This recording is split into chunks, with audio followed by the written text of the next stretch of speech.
¿no? Esta es una clase más completa de aféresis, ¿no?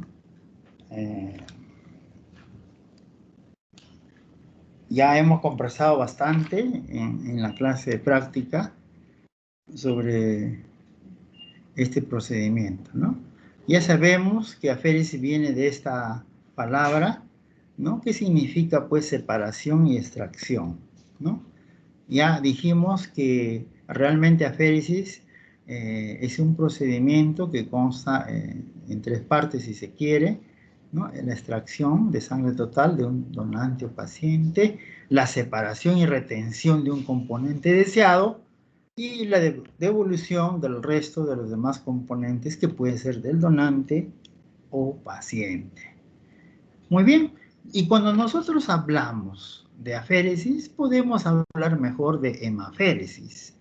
Entonces, si yo hablo de hemaféresis, estoy hablando mejor plasmaféresis y citaféresis, o sea, todo lo que son células. Y cuando hablo de ello, yo puedo decir aféresis de células progenitoras, plaquetaféresis, linfocitaféresis, leucaféresis, eritraféresis, ¿no? O sea, de esa manera podemos hacer, ¿no? Los dispositivos de separación, ya hemos dicho, separación por centrifugación, por membrana de filtración y por absorción, que ya lo hemos mencionado, ¿no? Acá está, por centrifugación, filtración y por absorción. Ya eso lo hemos conversado también, ¿no? Y acá podemos hablar de una variedad llamada fotoféresis, ¿no? Y esto consiste en realidad hacer una leucaféresis, sacar los leucocitos, y esto se puede realizar en un paciente con linfoma B cutáneo especialmente, ¿no? Se saca sus leucocitos por medio de las máquinas, estas separadores celulares, luego se hace el tratamiento de esta bolsita con leucocitos, con soraleno, y luego se trata con rayos ultravioletas, ¿no? Una vez que se ha tratado de esa manera, ¿no? Se va a reinfundir este concentrado. Supuestamente con este tratamiento del soraleno y los rayos ultravioleta se van a neutralizar, ¿no? Todas esas células malignas que se encuentran en los leucocitos.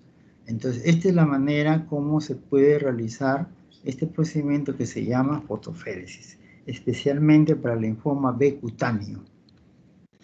Muy bien, y acá están las densidades específicas de cada uno de los componentes celulares y plasmáticos. Miren ustedes, lo más pesado se va al fondo, los eritrocitos, luego vienen los granulocitos, mucho más liviano, los monocitos, mucho mejor los linfocitos, mucho más liviano aún las plaquetas. Y lógicamente, finalmente, el plasma, ¿no? O sea, realmente hablar de aféresis es muy sencillo.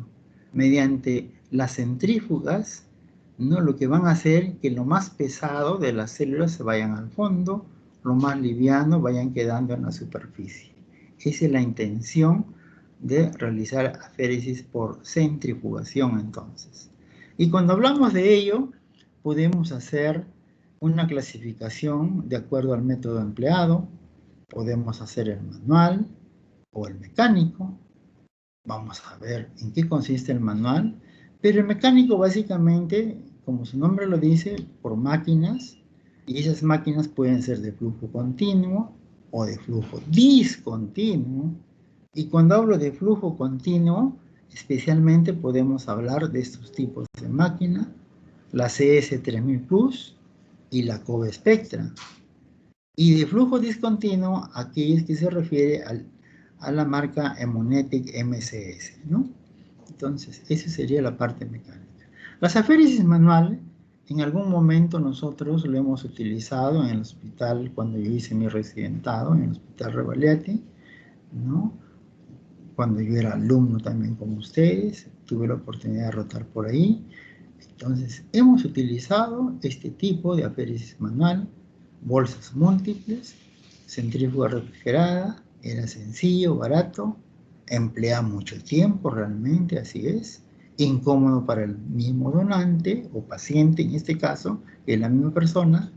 Riesgo de transfusión de glóbulos rojos equivocadamente que se pueda transfundir, existe. Actualmente nosotros todavía podemos hacer estas aféresis manual, pero con la finalidad de preparar reactivos para la docencia. O sea, podemos sacar esa muestra, vamos a suponer que yo encuentro un paciente con un Junquist A, yo quiero sacar esa muestra, y yo puedo hacer una aféresis manual, saco el plasma y los glóbulos rojos devuelvo al paciente, pero lo más importante es que ya tengo el plasma, ¿no? ¿Es cierto? Que contiene esos anticuerpos y eso me va a servir para la docencia, ¿no? Para dejar alguna tarea, para tomar examen, etcétera, etcétera, o para que aprendan las mismas personas que se están entrenando, ¿no? Y acá las aféresis mecánicas ya hemos visto, ¿no? Voy a hacer solamente esto, miren ustedes, acá hay un bull, que es de la casa Monetti, cámara de la Baxter CS3000 Plus, el rotor tubular de un Kobe Spectra, básicamente. Eso consiste en estos recipientes rotatorios, que es lo que me interesa, ¿no es cierto?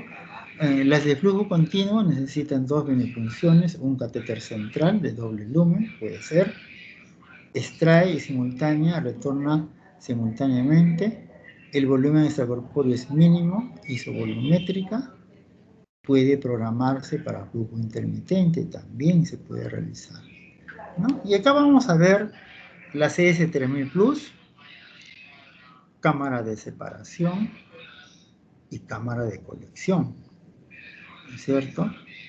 Entonces, la cámara de separación puede separar los eritrocitos y el plasma rico en plaquetas. La cámara de colección, vamos a tener concentrado de plaquetas, que es la cosecha que yo quiero finalmente obtener, y un plasma pobre en plaquetas, ¿no? Entonces, en sí, ese es el procedimiento de la CS3000 Plus, ¿sí? Muy bien. Acá tenemos esta máquina Baxter CS3000 Plus, ¿no? Esta es una máquina que ustedes lo están viendo. Un momentito, ¿eh?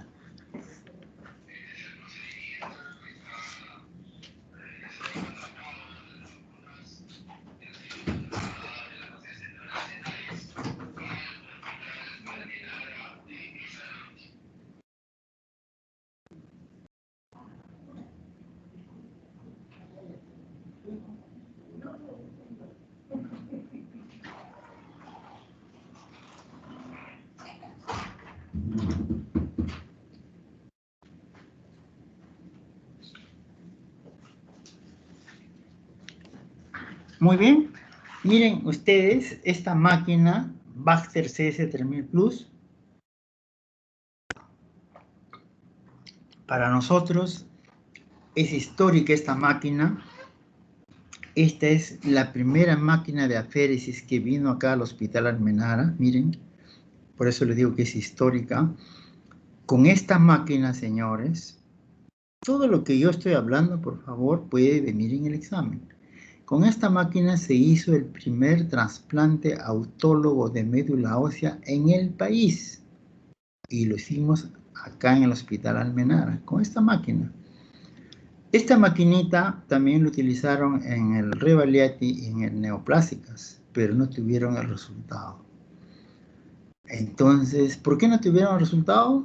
Bueno, no lo sabría decir definitivamente, pero lo que sí les puedo comentar es que toda máquina, todo equipo, tenemos que guiarnos exclusivamente lo que dice la casa fabricante. Y nosotros trabajamos con esta máquina, miren señores, el año 94 que se hizo el primer trasplante autólogo de médula ósea en el país, sin darnos cuenta de que estábamos frente a la mejor máquina en el mundo de colección de células mononucleares para trasplante de médula ósea. Sin saber, señores. Y estaba acá en el Hospital Almenara, porque ese trabajo, si bien es cierto, el año 94 se hizo el primer trasplante autólogo de médula ósea en el país, el año 98 en el congreso de la AABB, o sea, de la Asociación Americana Banco de Sangre, que se realizó en Denver, Colorado, se presentó esta máquina como la mejor máquina en el mundo de esta colecta de stem cells de médula ósea. Miren, señores, sin saber que eso era una máquina buena. Y nosotros la habíamos trabajado. Lógicamente para nosotros fue un orgullo, pues, ¿no? Y más aún conocer a esa persona que había hecho ese estudio.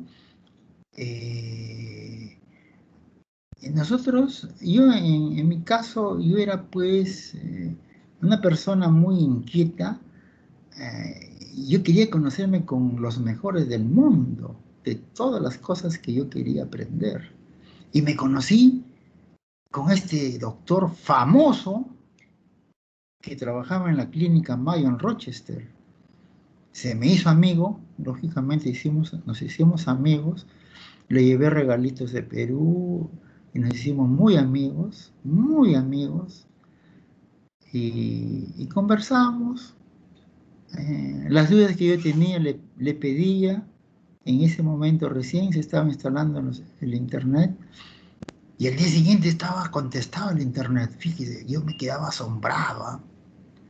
Yo rara vez veía mis correos, pero yo me asombraba la respuesta que hacía este hombre. Imagínense, ¿no? Entonces vamos a ir desarrollando, porque este doctor se llama Álvaro Pineda. Pueden entrar a internet. ¿Quién es Álvaro Pineda?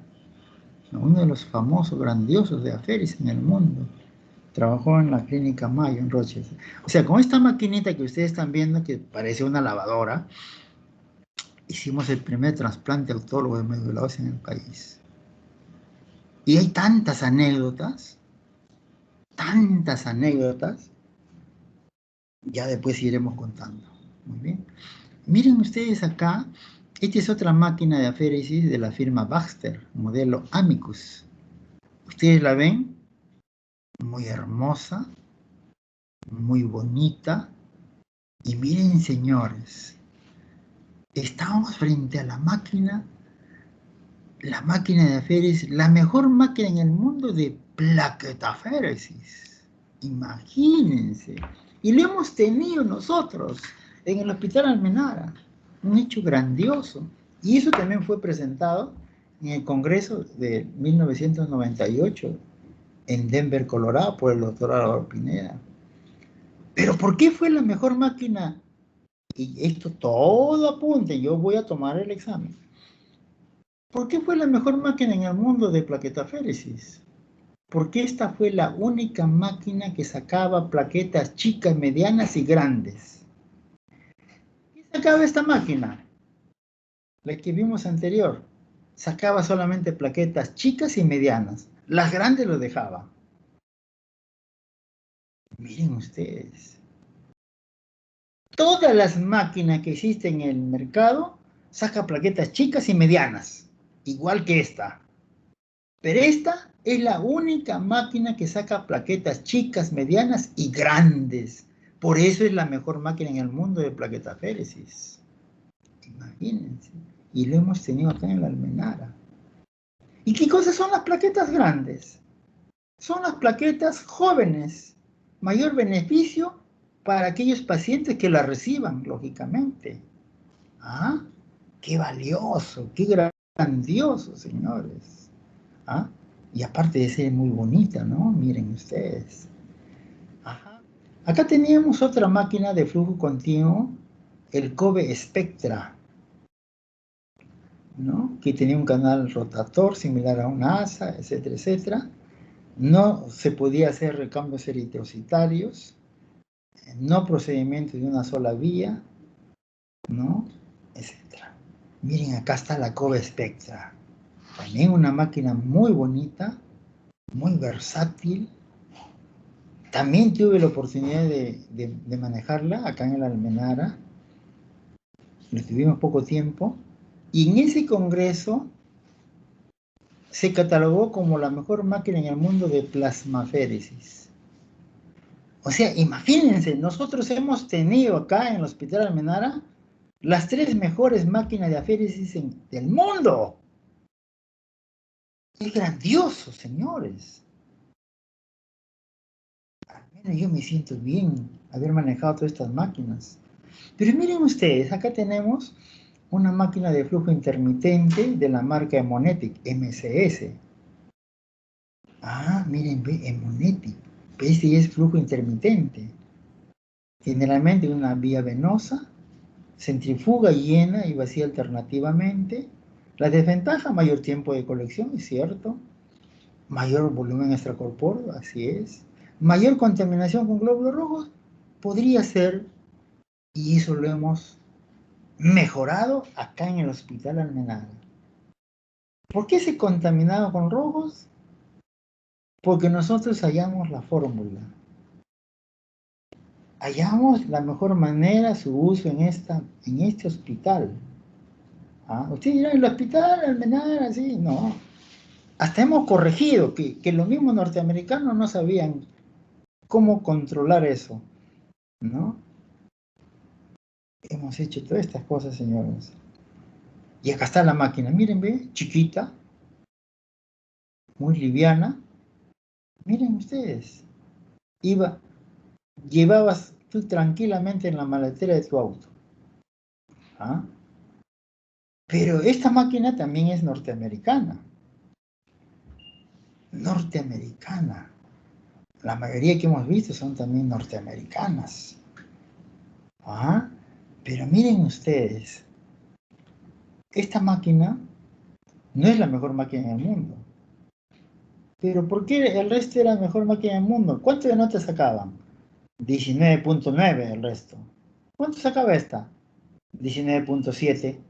Por eso no era la mejor máquina del mundo. Pero esta máquina se defendía, lógicamente era buena.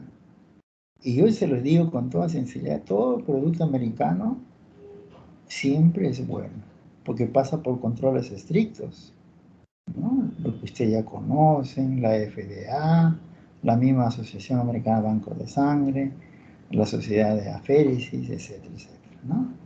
Entonces, esta máquina también era muy valiosa, chiquita, y yo sinceramente quiero agradecer, no voy a decir el nombre de la casa comercial que vende acá en el Perú, esa casa comercial ha servido a muchos hospitales, especialmente de provincias. Como es una máquina chiquita, no te obligaba a que compres los estuches descartables para usar esta máquina en una cantidad de tal cantidad, digamos, ¿no? No te exigía. Y por ese hecho hay muchos hospitales en provincias lejos de Lima, se han instalado estas máquinas y nos han realmente modernizado nuestros bancos de sangre en el Perú, ¿no? Hoy en día tenemos máquinas de Aferes en sitios muy alejados de Lima. Y eso es bueno porque permite, pues, realizar procedimientos que ahora vamos a ver. ¿Qué procedimiento será? ¿No? En realidad todos son equipos, tienen equipos estériles, desechables, diseñados para tal máquina, son programados, se saca el tipo de cosecha, el número de células que se desea. Hay equipos portátiles como lo que acabamos de ver, la Monetic MCS. La mayoría permite más de un producto, plasma, plaquetas, por ejemplo. Todos los modelos tienen ventajas y desventajas. No hay una máquina ideal. Muy bien. Y miren acá todo lo que, digamos, lo que nos muestra, eh, todo lo que nos sirve, al final esas máquinas de aféresis, podemos con gusto disfrutar cómo esta paciente, ¿no? Está recibiendo, después de trasplante médula ósea, está recibiendo plaquetas, se le ve muy bien. Entonces, ha mejorado el tratamiento de todos estos pacientes, gracias a la máquina de aféresis, lógicamente. Pero nosotros que estamos hablando aféresis, como dije en la práctica, nosotros realmente tenemos que saber estas dos cosas. Estas dos cosas quiero que ustedes me sepan, por favor. Después el resto no me interesa. O sea, ¿por qué tenemos que indicar aféresis? Especialmente por un lado, aféresis transfusional, llamado así transfusional, o podemos llamarle también aféresis productiva. Se realiza ese procedimiento en un donante, ¿no? ¿Y eso en qué consiste? Se extrae un componente de ese donante y luego lo voy a utilizar para transfundir a diversos pacientes enfermos, ¿no? O sea, lo más importante, acá la aféresis transfusional o productiva se realiza en un donante, que quede bien claro. La otra indicación dice que se realiza una aféresis terapéutica, terapéutica, su nombre lo dice, terapéutica en un paciente. O sea, un paciente es un enfermito, entonces, para tratar su enfermedad, eliminando algún componente patológico que tenga ese paciente. O sea, está muy claro. Solamente quiero que ustedes sepan estas dos indicaciones. Nada más. Si ustedes me captan estas dos indicaciones, habremos dado un gran salto. ¿Ya? Por favor, entiéndanme eso.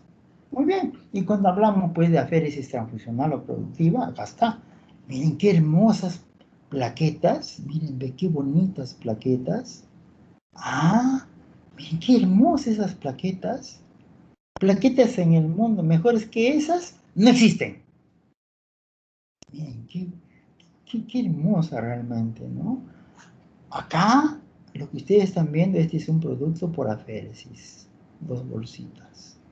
Puede ser cada una más o menos 100 centímetros, 200 centímetros, que se saca en ese donante, ¿no? Miren cuántos donantes hay acá, 1, 2, 3, hasta 4 donantes, ¿no? Muy bien. Entonces, esta misma aféresis transfusional o productiva que se hace en un donante, ¿qué quiere decir realmente? Por esta máquina de aféresis se hace eso. Un solo donante por aféresis equivale a 10 o más donadores de sangre. Imagínense. Acá solamente yo saco de una sola persona. Acá están, por decir, 10 componentes. Eso yo puedo sacar igualito en 10 personas diferentes, ¿no? Lo que obtengo de cada bolsa de sangre. De cada bolsa de sangre saco 50 centímetros concentrado de plaquetas y lo junto y ya tengo esa cantidad. 500 centímetros en todo caso podría tener, ¿no? Muy bien. Lo mismo que estamos hablando. Aféresis transfusional o productiva. Miren, ve, acá tenemos 10 bolsitas, 10 gotitas en otras palabras, y de cada gotita le hemos sacado esto, que son las plaquetas. Vamos a suponer que cada uno es 50 centímetros, en 10 son 500. Pool de plaquetas. Pool de 10 personas diferentes. De 10 personas que donaron su sangre. 10 personas diferentes que tienen grupos sanguíneos ABO diferentes. Grupos sanguíneos de HLA tipo 2 diferentes. ¿Cierto? Entonces, mientras más cantidades que yo tenga diferentes, hay más posibilidad, riesgo de sensibilizar o formar anticuerpos. Y miren acá, lo obtenido por aféresis, una sola bolsa grande o dos bolsitas de 100, total 200, pero producto de aféresis. ¿Ah? Más puras, más limpiecitas y de una sola persona. Acá tienes 200 y acá tienes 500. Y nosotros vamos a hablar más adelante uno de los principios que dice que el componente que yo debo elegir debe ser aquel componente que tenga la máxima concentración en un menor volumen. ¿Y cuál es ese? Este. O sea, nosotros no deberíamos poner este pool de plaquetas. Miren, en Japón, desde el año 95, está prohibido poner estas plaquetas, pool de plaquetas. ¿Por qué? Porque puede formar anticuerpos y mi paciente tener esa refractariedad y morirse muy prontamente. Miren, señores, mientras acá en el Perú es difícil que hagamos eso. nosotros como salud podríamos estar más o menos a la par, ¿no? Porque acá casi todos los pacientes se transfunden plaquetas obtenidas por aféresis. O sea, plaquetas de óptima calidad, ¿cierto? Ese es el asunto. Entonces, lógicamente, este es un producto lo mejor, comparando con ellos. Acá hay 10 posibilidades de sensibilizar, de formar anticuerpos. Acá hay solamente una posibilidad. Miren la diferencia. Acá hay 10 posibilidades, porque son 10 personas diferentes, 10 bolsas diferentes, de poder contaminar de HIV, hepatitis C, etc. Acá solamente una sola posibilidad. Al final, lógicamente, yo como médico, para lo mejor que debo obtener de mi paciente, debo preferir estas plaquetas por aféresis. No sé si me están entendiendo, porque esto es básico que lo sepan. Si no saben lo que estoy mencionando, por gusto estoy haciendo la clase. Muy bien. Acá seguimos las aféresis transfusional o productiva donante. Acá están, miren, ¿qué? 5 y 5, 10 bolsas. De cada bolsa de sangre se han sacado estas plaquetas, 50. 50 por 10 son 500. Acá está, pool de plaquetas. Y miren, acá están las plaquetas verdaderas de aféresis. Miren, ¿ve? 10 y 10 son 200. Acá está 200. Lógicamente yo prefiero para mi paciente la de menor volumen. Acá está. ¿Ah? Una sola posibilidad de sensibilización. Acá 10 posibilidades, por lo que acabamos de mencionar. Muy bien. La aféresis transfusional o productiva que se hace en un donante, hemos dicho, donación de sangre u otros componentes, extraer sin contaminación, repetidas veces, mayores volúmenes, para administrar a pacientes con desórdenes de hemostasia, entrega a la planta procesadora de productos biológicos, también se puede realizar como dijimos al comienzo, ¿no? Y la aféresis terapéutica, su nombre mismo lo indica, terapéutica, paciente, ¿para qué sirve? Para tratar enfermedades diversas. Así es. Se puede extraer glóbulos rojos, glóbulos blancos o constituyente de plasma, aquel que esté en malas condiciones en mi paciente, lo que está indicado sacarle en mi paciente. Y puede ser reemplazado por plasma o cristaloides o coloides también, ¿no? Generalmente nosotros utilizamos, o si no es plasma, utilizamos los coloides, ¿no? Y acá distintas maneras, pero lo que más me interesa es que nosotros cuando hagamos, todo se llama plasmaféresis, pero como yo voy a sacar en buenas cantidades, eso se llama recambio plasmático terapéutico, ¿no? Eso es lo que yo voy a hacer en mi paciente. Y básicamente, ¿no? Mira, cuando hablamos de aféresis terapéutica, como dijimos, se hace en un paciente, la base teórica ¿en qué consiste? En dos cosas muy importantes. En reducir esa sustancia patológica, por un lado, o en suplir la sustancia ausente. Dos cosas.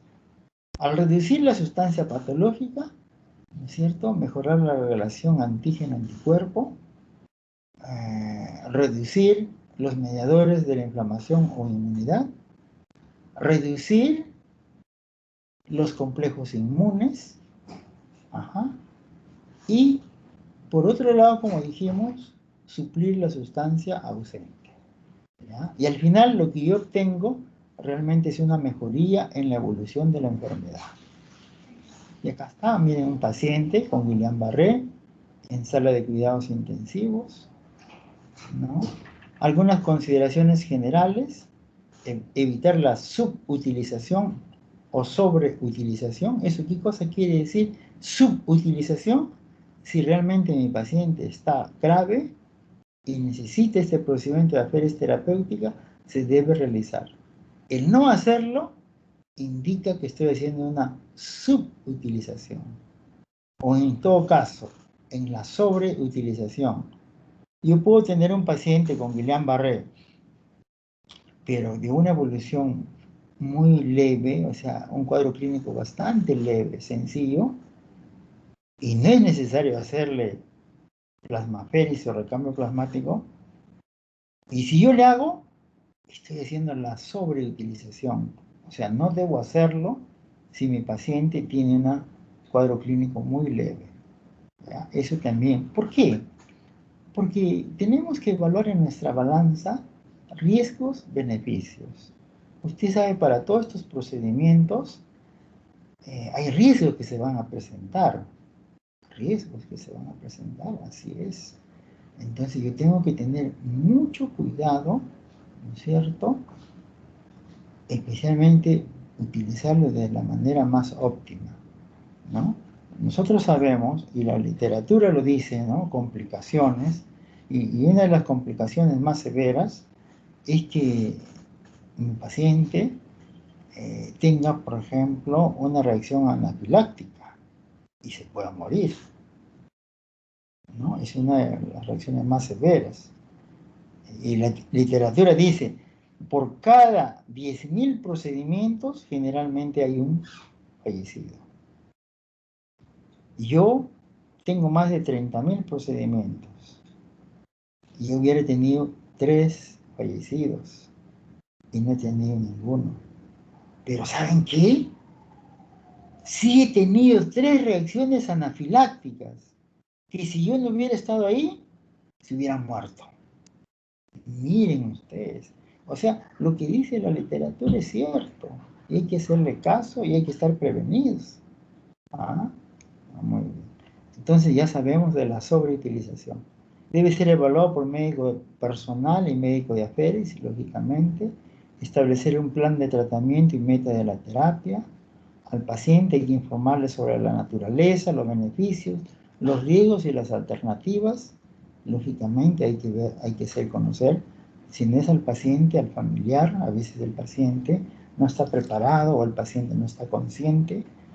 Y lógicamente el ambiente debe tener un acceso para las reacciones adversas. Nosotros generalmente cuando hacemos estos procedimientos, pues debemos hacerlo en las unidades de cuidados intensivos. Lógicamente que una unidad de cuidados intensivos no hay otro lugar mejor que ello, ¿no? Entonces, trabajar en esa unidad es lo máximo que yo puedo, digamos, tener, ¿no? Muy bien. Y las pautas y recomendaciones, nosotros nos guiamos de la FDA, lo que hemos comentado, y la Sociedad Americana de Aféresis, ¿no? Y esto siempre para ver el equipamiento, las medicaciones y el entrenamiento personal también, ¿no? El acceso venoso podemos hacer, miren, adultos, el número limitado, una vena anticubital. A veces hay procedimientos que solamente es único. Entonces, ¿para qué voy a poner? No necesariamente tengo que poner un catéter venoso central, ¿no? En los niñitos y en los pacientes adultos críticos, de repente un catéter venoso va a ser muy importante, ¿no? Y acá va una fórmula, más o menos, cuál es el volumen plasmático que yo debo realizar, ¿no? Por ejemplo, el volumen sanguíneo total, tengo que conocer en primer lugar, antes del volumen plasmático. El volumen sanguíneo total, aproximadamente el 7% del peso. Un paciente de 70 kilos, multiplico 7 por 70, 4.900 centímetros cúbicos o mililitros en este paciente de 70 kilos. Si tiene un hematocrito de 40, volumen plasmático será de cada 100 centímetros de plasma, ¿no es cierto? Voy a obtener 60, de cada 100 centímetros de sangre total voy a tener 60 de plasma. De 4.900 de sangre total, ¿cuánto de plasma? 2.940. Eso realmente equivale a un volumen. O sea, yo tengo que programar mi máquina a un volumen y programar a esos 2.940, ¿no? De esa manera se procede, ¿no? Y aquí, cuando yo trabajo a un volumen, lo que acabamos de ver, el recambio real es de 63%. Si yo hago un recambio a 2 volúmenes, el recambio real es 85%. Si yo hago a 3 volúmenes, que sería por acá, ¿no? llego a un 95%.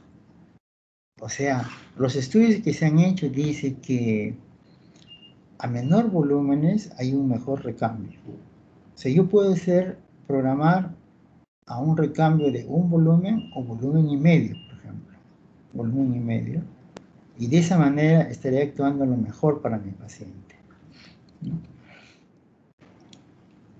Cuando la removida, si yo quiero sacar inmunoglobulinas M, miren ustedes, va a ser mucho más provechoso que sacar inmunoglobulina G.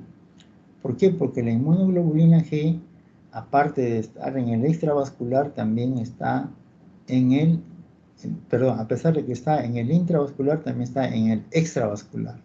O sea, se va a remover, ¿no? Por eso que a veces cuando nosotros tenemos anticuerpos, decimos el signo de rebote, ¿no? Es otra cosa que ha habido movilización del extravascular hacia el intravascular, ¿no? Y acá, los líquidos de reemplazo, generalmente nosotros utilizamos albúmina y plasma fresco, ¿no? Son dos únicas que, por ejemplo, la albúmina, las ventajas, no tiene contaminación con mediadores inflamatorios, sin riesgo de hepatitis, por ejemplo. La desventaja es alto costo, no tiene factor de coagulación, sin inmunoglobulinas, lógicamente. Y la otra cosa, el plasma fresco, la ventaja mantiene los niveles normales de inmunoglobulina, complemento, antitrombina, otras proteínas, factor de coagulación también, ¿no? Las desventajas, con el plasma fresco, siempre hay riesgo de hepatitis, de HIV, ¿no es cierto? También la carga de citrato por el anticoagulante, reacciones alérgicas, etc., ¿no? Entonces acá la remoción de constituyentes normales del plasma, si yo programo a un volumen en mi máquina, aproximadamente voy a remover 63%, ¿no? Se van a remover, como ustedes ven acá, ¿no? Fibrinógeno, complejos inmunes, pérdida de 75 al 85%, que pueden retornar a los 3 o 4 días. Electrolitos, ácido úrico, factor 8 son las menos alteradas. Recuento de plaquetas baja un 25-30%. Los demás factores retornan a las 24 horas. La inmunoglobulina hay una pérdida de aproximadamente 65% y también retorna a las 48 horas. Es importante todo ello para que de esa forma voy a programar las frecuencias de procedimiento que tengo que realizar con mi paciente. Y esto es importante también conocer cuál es el volumen que va a tener mi paciente para hacer el recambio plasmático, ¿no? En primer lugar, tengo que conocer el volumen plasmático, lo que estamos viendo, ¿no? Lo que hemos visto. ¿Cuál será el volumen extravascular, el espacio intersticial? ¿Cuál será, digamos, el índice de catabolismo, lo que se va a eliminar, ¿no? ¿Cuánto se va a eliminar? Bien, lógicamente, ¿cuánto será el volumen de síntesis? ¿Cuánto está produciendo realmente? Y de acuerdo a ello, yo voy a hacer el recambio plasmático usualmente, ¿no? De 3 a 4 litros, ¿no?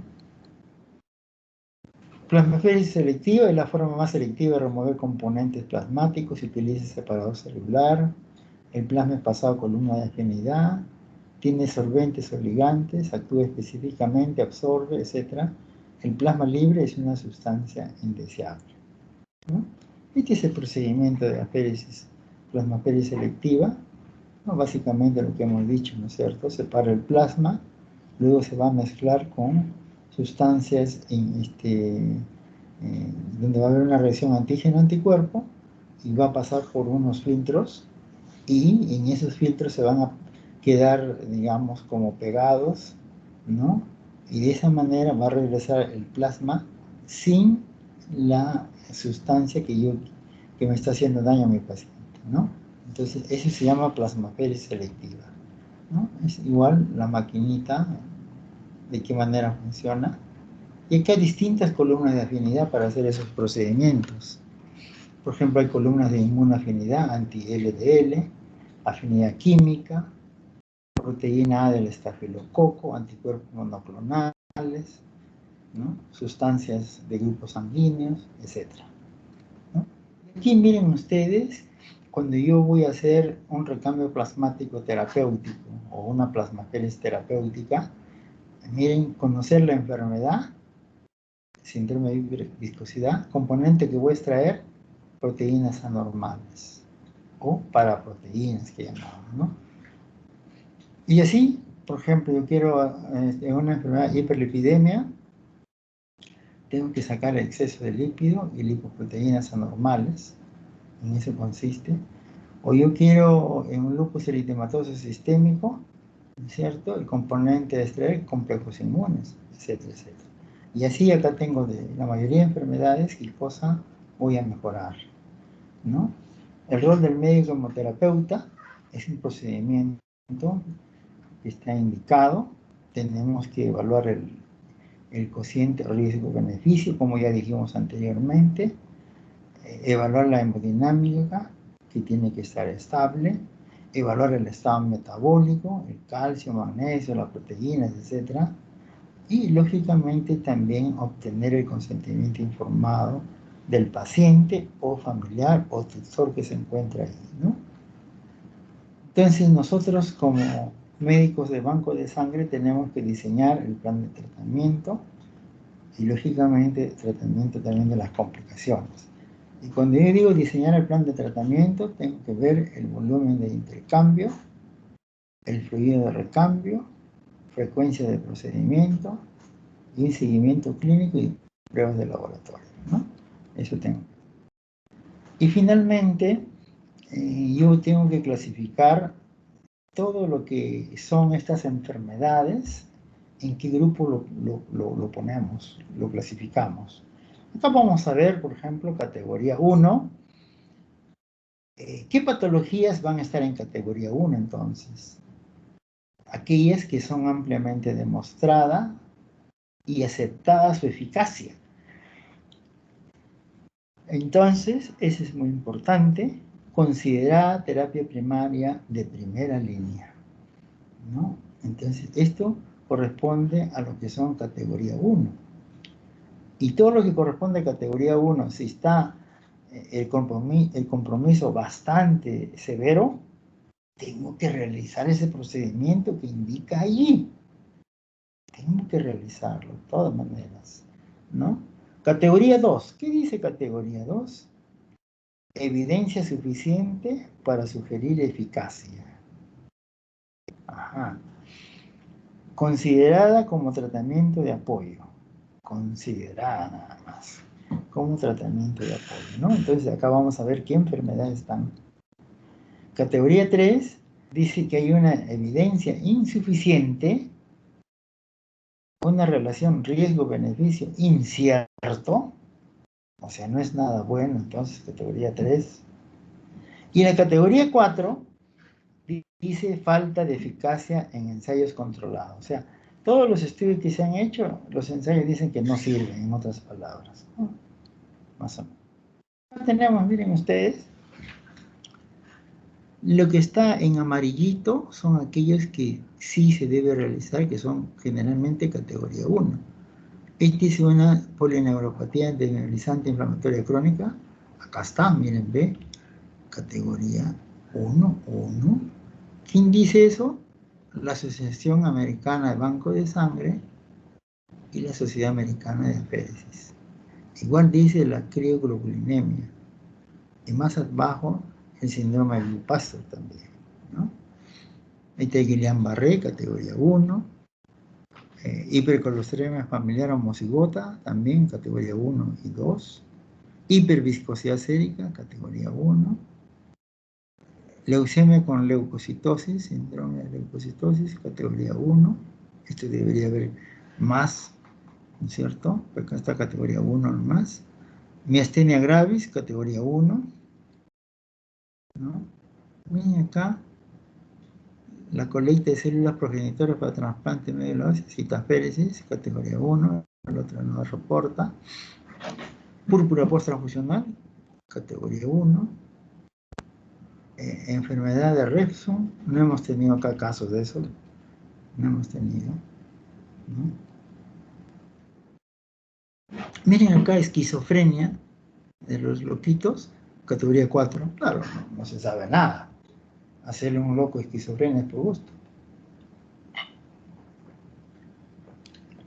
Miren ustedes acá, trombocitosis. Ya lo que hablamos en un momento, o trombocitemia también dijimos, ¿no? Categoría 1. Y miren acá, púrpura trombocitopénica trombótica, categoría 1. Qué bonito es esto, ¿no? Encontrar esos casos. Muy bien. Acá síndrome de hiperviscosidad, ya sabemos que podemos hacerlo en mieloma múltiple, macroglobulinemia de Waldenström, hacer el recambio plasmático terapéutico, lógicamente, ¿no? Con todas estas sintomatologías, el tratamiento se debe hacer un recambio plasmático terapéutico, especialmente luego con agentes citotóxicos, en el caso de mieloma múltiple, especialmente, ¿no? Y la viscosidad debe ser mayor de 1.8, debe ser 3, 4, 5, hasta 5, acá está, ¿no? Para hacer este procedimiento de recambio plasmático terapéutico, ¿no? Hiperleucocitosis, nosotros sabemos que nosotros podemos tener hasta 10.000 leucocitos y acá hay sujetos que tienen más de 100.000 leucocitos, blasto circulante más de 50.000, hay un leucocrito mayor de 20%, puede ocurrir obstrucciones en la circulación sanguínea, especialmente en el cerebro, en el pulmón, es muy delicado esto, tenemos que hacerlo, ¿no? Tenemos que hacer este procedimiento, lógicamente, antes de la quimioterapia, para que se puedan difundir bien los quimioterápicos y puedan tener buena acción en las células neoplásicas. Trombocitemia, ya hemos comentado, la plaquetaferesis terapéutica, los recuentos mayores a 1.500.000 plaquetas, ¿no? Entonces tenemos que hacer este procedimiento, especialmente por la evidencia de trombosis o amenaza de un accidente cerebrovascular, ¿no? O una manera profiláctica, ¿no? Especialmente aquellos asintomáticos por el embarazo, para prevenir un infarto placentario sobre todo, o una muerte fetal, ¿no? Este es púrpura trombocitopénica trombótico, síndrome urémico hemolítico, el cuadro muy similar, ¿no? Se tiene que hacer recambio plasmático terapéutico, ¿no? Y también otros tratamientos adicionales que se deben de administrar. La drepanocitosis, ¿no? O sea, hacerle acá una eritrocitaféresis terapéutica. Esto podemos tener priaprismo, amenaza de accidente cerebrovascular y síndrome de tórax agudo, ¿no? El tratamiento básicamente de esta drepanocitosis, reemplazar la hemoglobina S, hemoglobina A hasta un 50%, nada más, sangre fenotipada en lo posible. Final, el hematocrito debe ser 30% o menos, especialmente para evitar un aumento de la viscosidad. Púrpura posttransfusional, se debe hacer un recambio plasmático terapéutico, ¿no? Especialmente esto que puede verse un anticuerpo anti-HPA1 circulante, ¿no? El tratamiento, un solo procedimiento, pero es importante adicionar inmunoglobulina intravenosa y corticosteroides. Miastenia gravis, hay que hacer recambio plasmático terapéutico, ¿no? Los autoanticuerpos contra el receptor polinérgico, placa motora terminal postsináptica, pueden haber todas estas cosas. El tratamiento estándar viene a ser esteroides y otros como inhibidores del acetilcolinesterasa. El tratamiento adicional, lógicamente, recambio plasmático terapéutico que estamos viendo, inmunosupresión, se puede hacer, dependiendo del caso, timectomía, o si hay una insuficiencia respiratoria especialmente, ¿no? El Guillain-Barré que hemos visto, recambio plasmático terapéutico, ¿no? El tratamiento temprano es beneficioso, recambio plasmático terapéutico, ¿no? Es conocido esto. Hay que darle también esteroides y también inmunoglobulina intravenosa. Una polineuropatía dismielizante inflamatoria crónica, recambio plasmático terapéutico es el indicado, ¿no? Entonces acá, por ejemplo, es importante el tratamiento con corticosteroides, el recambio plasmático terapéutico y también la inmunoglobulina intravenosa, ¿no? Y acá tenemos una serie, digamos, de patologías, ¿no? Que la mayoría de todos estos, como vasculitis, poliartritis nodosa, crioglobulinas, enfermedad de Goodpasture, la mayoría de todo lo que estamos mencionando pueden pertenecer a categoría 2, categoría 3. O sea, hay muchos casos que no responden a nada, pero hay algunos casos que responden muy bien. A veces eso explicarlos aquí. Nosotros mismos no sabemos por qué puede reaccionar lo mejor en un paciente y lo peor en otro paciente. No sabemos, ¿no? Pero acá la mayoría, miren ustedes, entonces son categoría 2 y categoría 3. De igual manera acá, miren ustedes, para hacer recambio plasmático terapéutico, lupus sistémico, polimiositis, dermatomiositis, esclerodermia, artritis reumatoide, hipercolesterolemia familiar homocigota, también. La mayoría de categoría 2 o hasta 3 en algunos casos. Y quiero mostrar esta diapositiva, ¿no? Que dice acá, pues, el primer trasplante autólogo de médula ósea en el Perú fue el año 1994. Esta es una foto histórica, ¿no? Miren, acá está la máquina, la CS3000 Plus, ¿no? La famosa. Acá está el licenciado Alejandro Bustamante, que ahora está de licencia. Este es un doctor que estuvo trabajando también en la Almenara, el doctor Guzmán Prosaico, que ahora ya no está. Y acá está Mabel Manrique, una laboratorística también del hospital. Y acá está el paciente Jimmy, ¿no? Y yo estoy acá, ¿no? De igual manera, ustedes lo deben, ya hemos pasado, este es el doctor Chama, probablemente el próximo año sea su profesor de ustedes. El primero que hizo el primer trasplante de hígado en el Perú, el año 2000.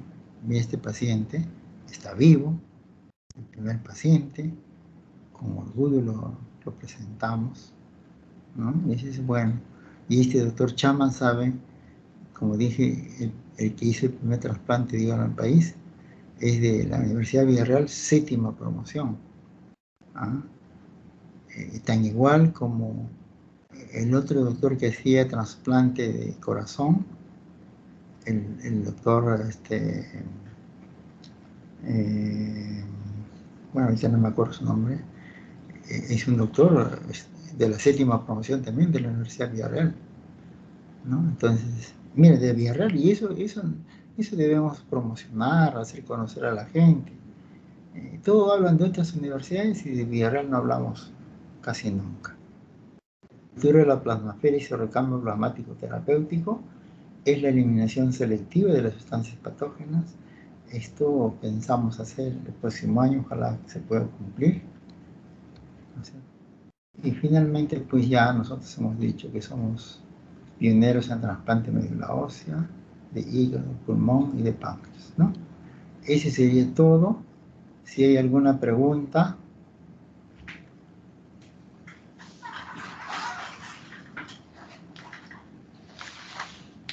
No hay preguntas. Voy a pasar lista. A ver, rapidito me van contestando. Leonor Alarcón, ¿está? Doctor. Muy bien. Josefina Ayauca.